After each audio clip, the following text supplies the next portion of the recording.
Hey, what's up, you guys, and welcome back to Model Behavior. It's Macy. I feel like we're back to our regularly scheduled programming. I try to upload twice a month. So I just recorded last week and now I'm back again. And I'm like, yes, I feel really good about it because I'm able to remember all of these stories that I have. But yeah, it's the beginning of the week. I just got back from San Diego yesterday. So I think I talked to you guys about this in the last episode. I was in San Diego for my sister's birthday. So it was a girls' trip with just me, my mom, and my sister. And it was a lot of fun. My sister is definitely a beach girl. So she just on a vacation, she just wants to take it easy. She wants to go to the beach. She wants to hang out. I'm a little bit more let's do activities, which I know is annoying to most people. So thankfully we were able to kind of go our own ways, and it was a pretty fun trip. We got to, I don't know, we got to go to some good dinners, and we were staying at the Del. So the Hotel del Coronado, which if you don't know what that is, it's a very, very famous historic hotel that's right on the beach on Coronado Island in San Diego. And I could not believe that we were staying there. It was such a treat. And so we just had this beautiful hotel room, ocean view, and literally right next to the beach, just could go down whenever we wanted. And it was honestly such a fun time. The weather was pretty good. It was a little chilly a couple of the days, but then the fog burned off and it was good. So all around a really good time. I also met up with my friend Bomi. She's a Navy dentist and she's stationed on Naval Base Coronado. So she lives just down the street from the hotel where I was staying, and we went golfing and it was so fun. We played 18 holes at Sea and Air, and I actually golfed that course once before. Well, I think I was a ride along, but anyways, that was I think my first round ever playing golf. And I want to say I'm so much better since then.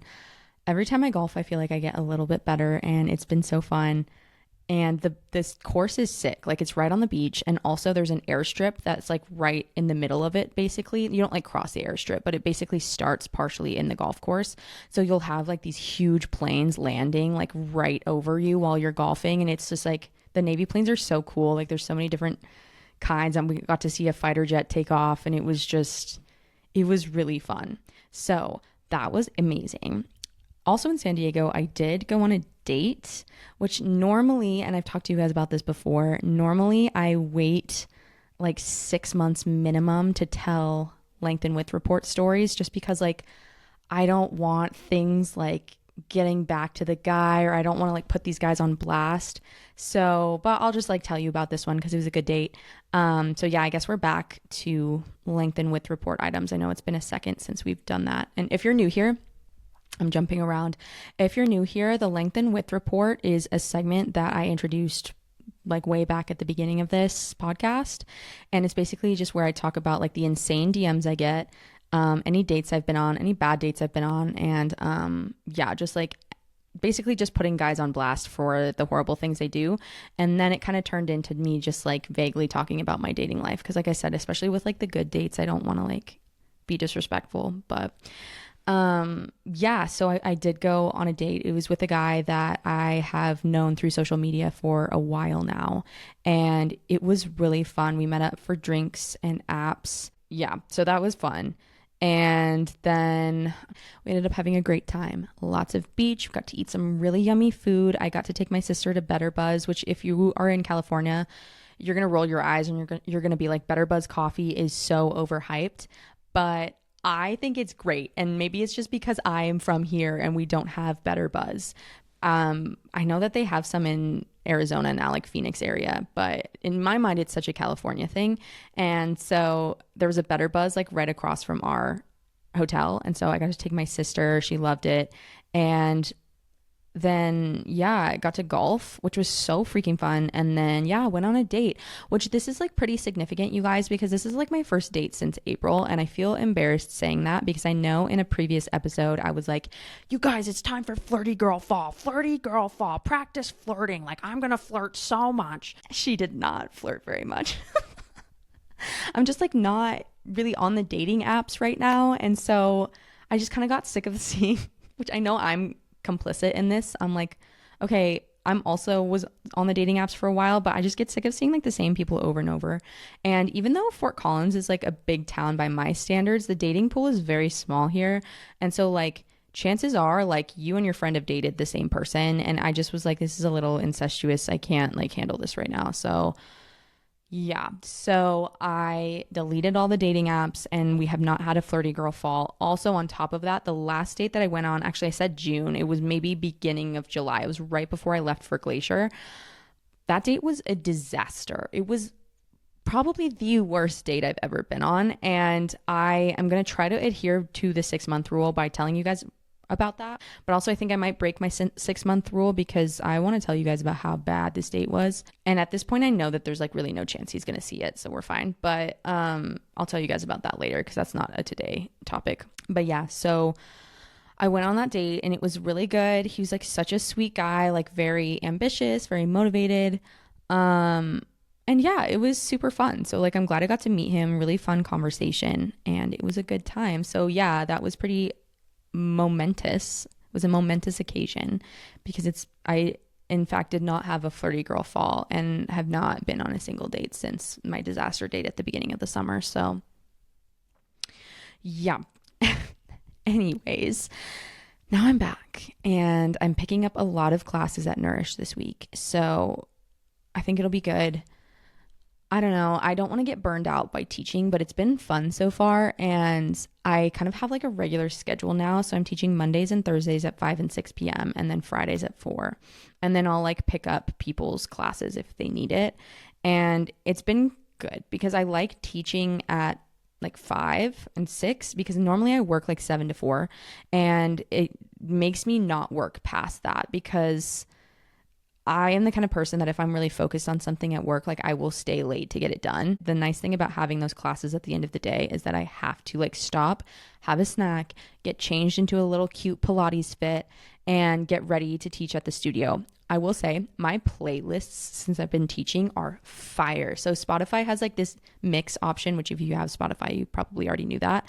But I've really been utilizing that and just like BPM matching and messing with the transitions and like I've gotten compliments on my music twice and that means so much. And I told them that. I was like, girl, I only spent like 2 hours putting this together. So thank you.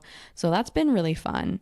And yeah, it's been good so far. Okay, let's get into our topic for the day. I want to talk to you guys about decentering men and what that means, maybe like what it means to me. I mentioned last episode that I've been doing this series on TikTok called the Hot Girl Standard Breakup Protocol. And it kind of started as a joke of like, oh, these are like tangible steps that helped me get over my breakup. And I make it like super analytical because it's just like fun. That's like how my brain works. But it's been really interesting hearing people's stories and like adding on to the series and everything. So one of the videos in the series that did really well was on no contact because I literally told everybody it was like a 8-minute video about how I just like gaslit myself into not stalking my ex on social media. And it was very effective, I will say. And I got a lot of comments about that. And then from that video, there were also a lot of questions of like, okay, if I do this no contact, will he come back? And so then I did a couple videos on like, will he come back? Should you take him back? Because I have like some complicated thoughts about this in general, but also I think it's hard because me a year ago would be giving like the most devious, like, I don't know, like get him back advice, which honestly, even back then, it's like silence is always like the best policy. But now it's like I'm far enough removed from it that I'm like, okay, honestly, you should really think about even if you even want him back. Like if you have to play games to get him back, is it even worth it? But I know we don't care about that, right? Like as single girls, it's like, no, I really care about this person. And we do so many mental gymnastics to convince ourselves that this is our person, even if he had like some devious, deplorable behaviors that he did in the relationship.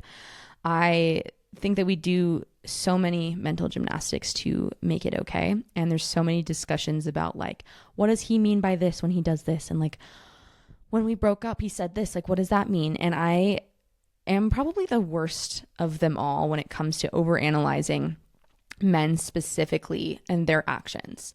I think that everybody kind of has like their own stories from childhood or things that they can remember that affected them very severely. And And I guess that's a really vague statement, but you could take it however you want.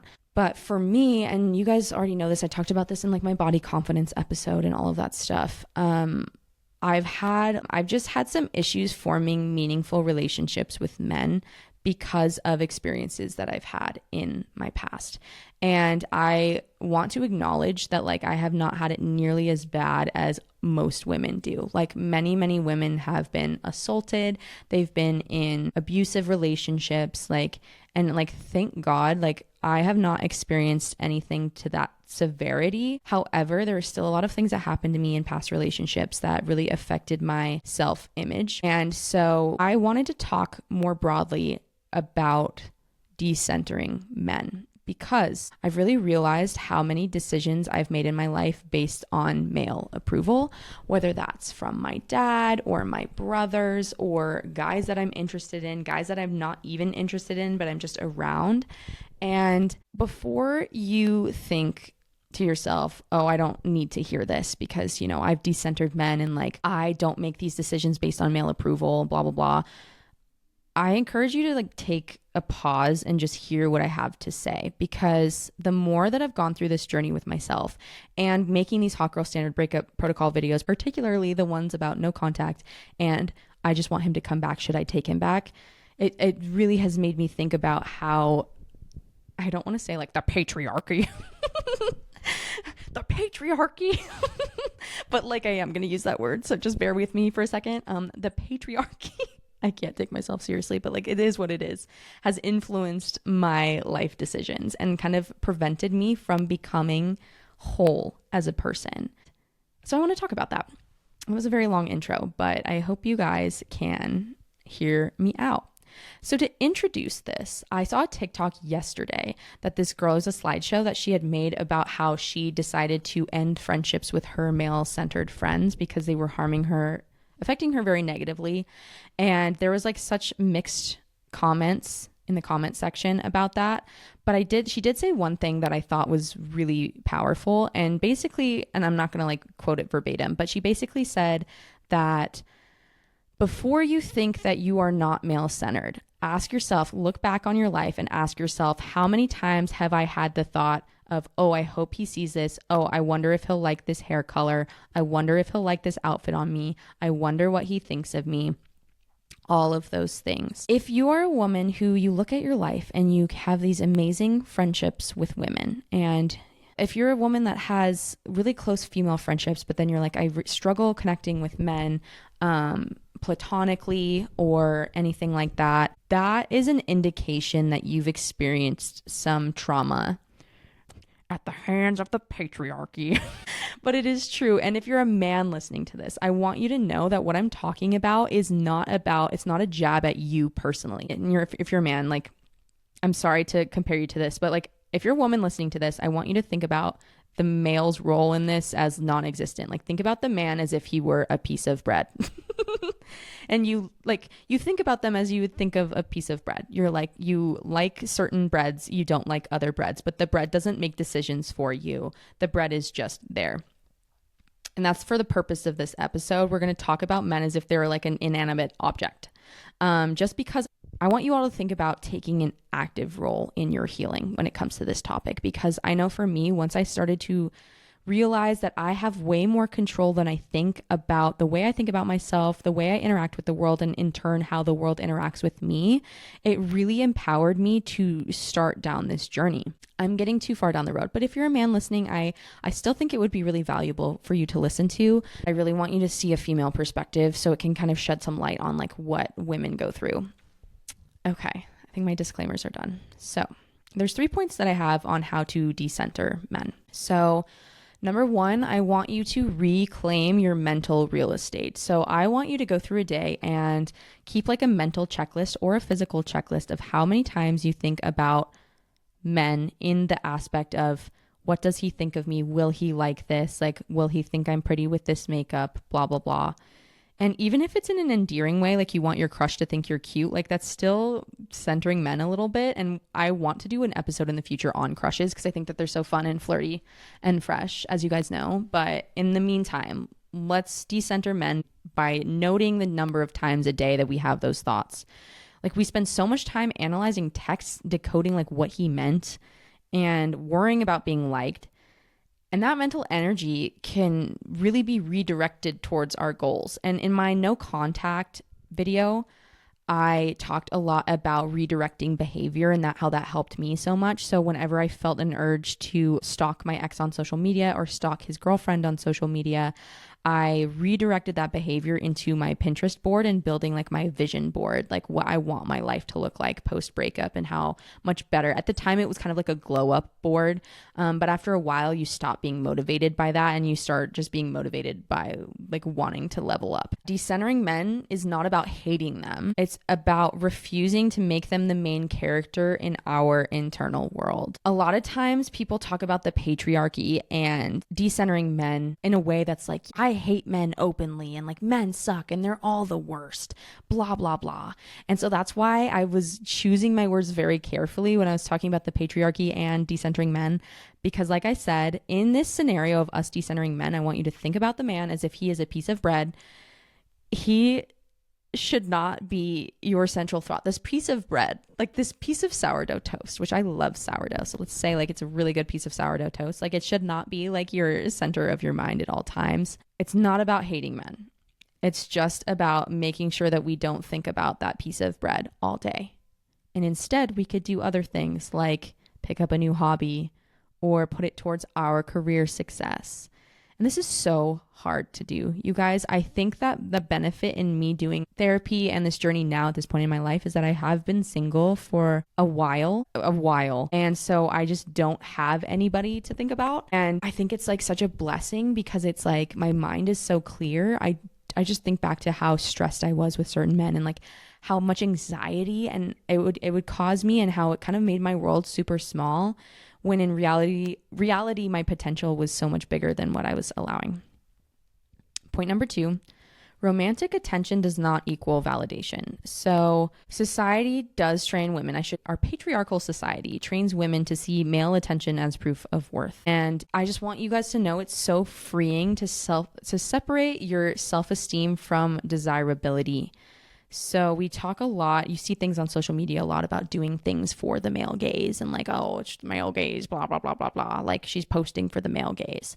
And I think that it is very difficult to disentangle your feeling of self-worth based on how desirable you appear to men. But for me, I know I'm not going to be young forever. And I know that my body's going to break down over time. Like I'm not going to be able to like, do certain things anymore, look a certain way anymore.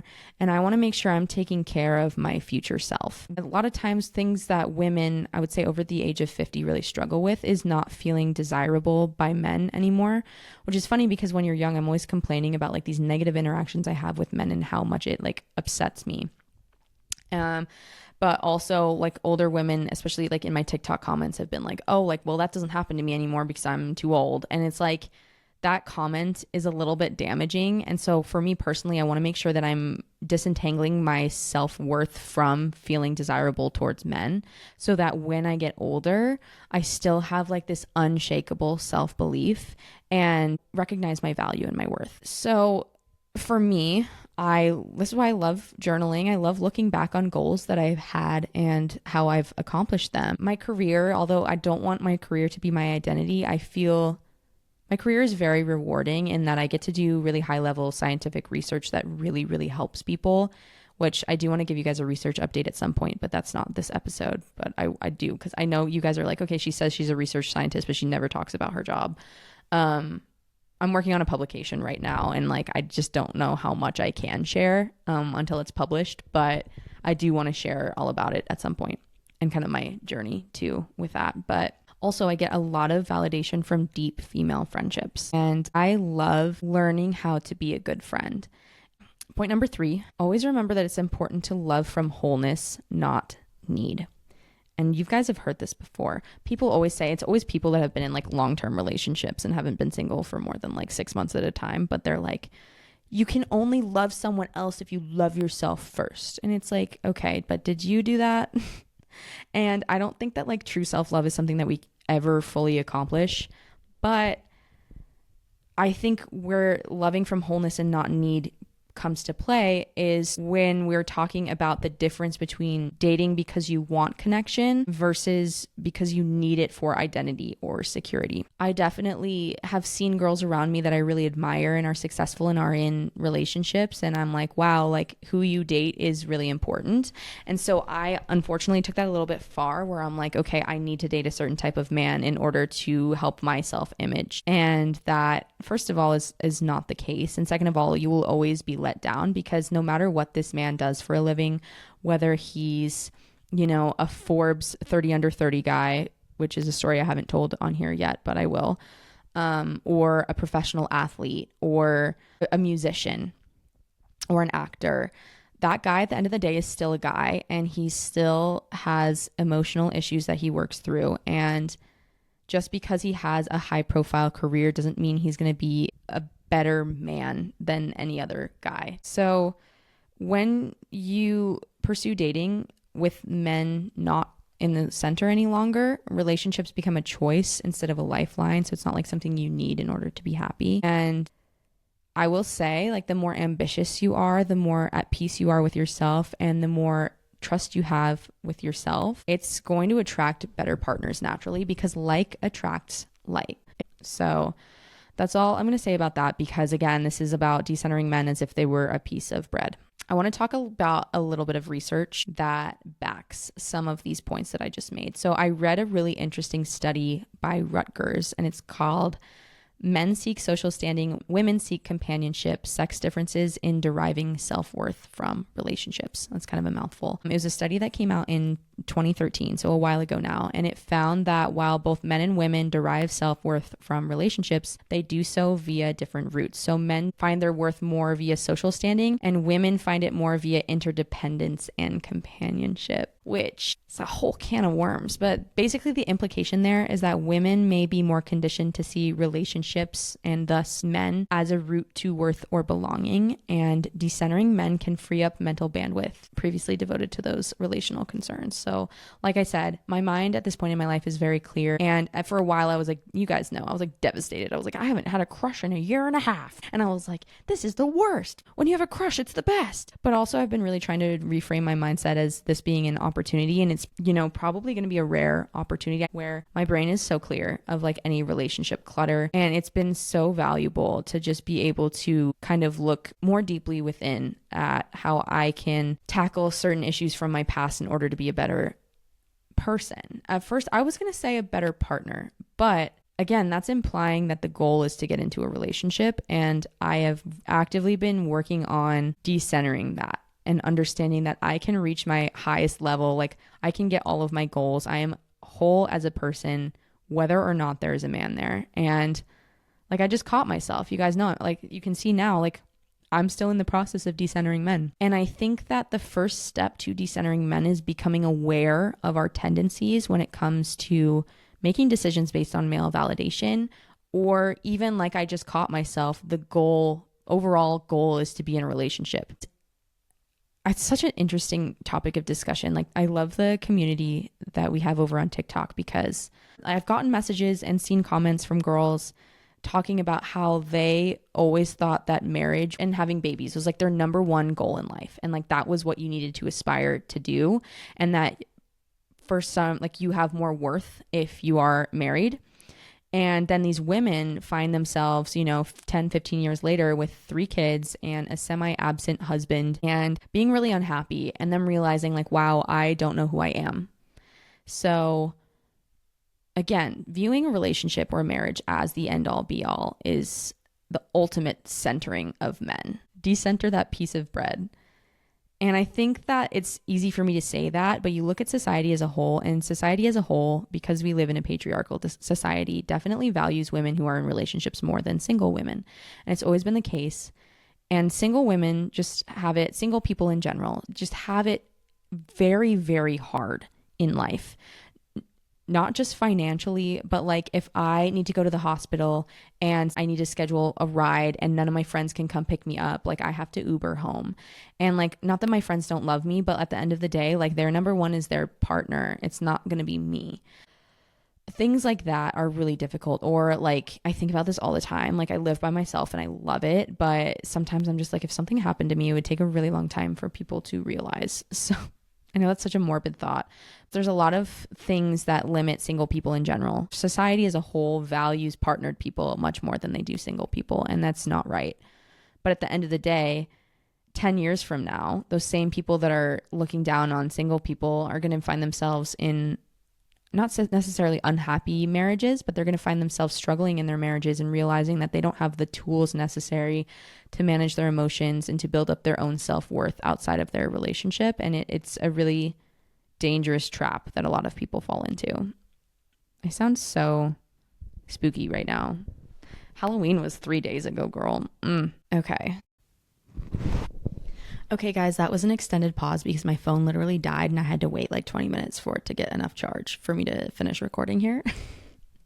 But actually, that did give me some good time to look up one more study. So there was one study that was called Transitions in Romantic Relationships and Development of Self-Esteem. This was a longitudinal study, meaning that they sampled the same individuals over an extended period of time. They had 9,069 participants, and the authors ended up finding that beginning a romantic relationship increases self-esteem and breakups decrease self-esteem. But this is what they found that was really interesting that I wanted to share with you guys. If you stay single for at least a year, this fluctuation in self-esteem disappears.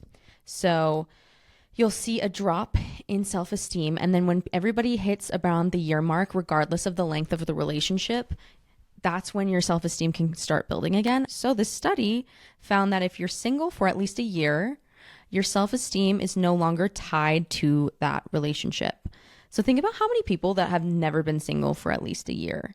Like, that's such, and you might be in that same boat listening to that, but you're putting yourself through a emotional roller coaster because your self-esteem is rising when you find someone, and then it drops when you break up, and then it rises again when you find someone else. And I think that people can get in this like really harmful cycle where they go through a breakup and then they desperately start searching for someone new. And it is so apparent in people that get into relationships very quickly after a breakup. Like, so many girls that were messaging me like had a very similar experience to what I've described on here, where you go through a breakup and the breakup was like really hard for you, and then the guy goes and finds a new girlfriend, 2 weeks later, 2 months later. And again, I hate saying this because it's like, you could have told me all of these things a year ago and I would be like, literally, shut up. I don't want to listen to this right now.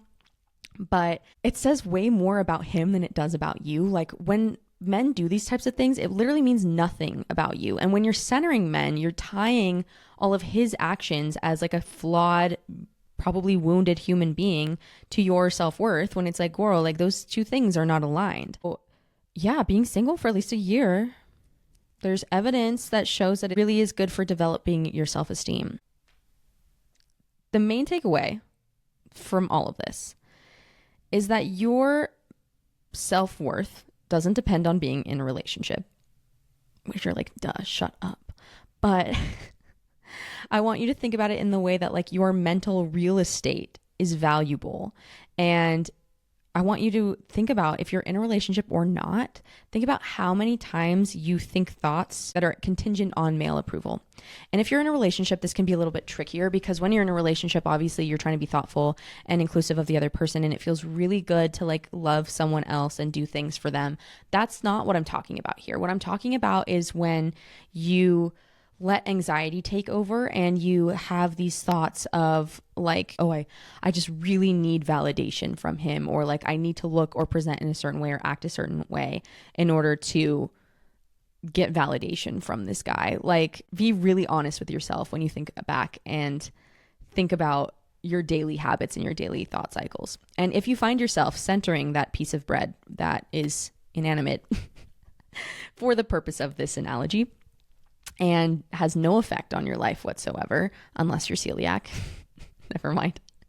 I really encourage you to think about how you can move that piece of bread to the side, how you can enjoy the piece of bread, but not be consumed by the thoughts of the piece of bread, of what the piece of bread, its significance in your life, all of those things. Instead, maybe focus on like I talk about this all the time on this show. Like your career, your friendships, your new hobbies, putting yourself out there, hot girl missions. I love that I mentioned that because I feel like that's a really good segue for like future episodes. I want to talk more about what I mean when I say hot girl mission because I talked about hot girl missions a lot at the beginning of this podcast and I feel like I haven't like touched on the fundamentals of a hot girl mission and the goal and the emphasis behind them because hot girl missions are not about men. We are decentering men. They are about learning more things about yourself and building your self-esteem. So I feel like we could talk about that in future episodes. But thank you for listening to this episode.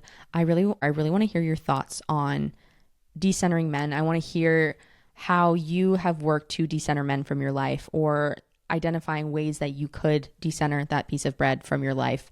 Again, you can like message me on Instagram or TikTok. Instagram's usually a little bit better because my TikTok DMs are a little clogged. But yeah, I love you guys and I can't wait to talk to you guys in the next episode. Bye.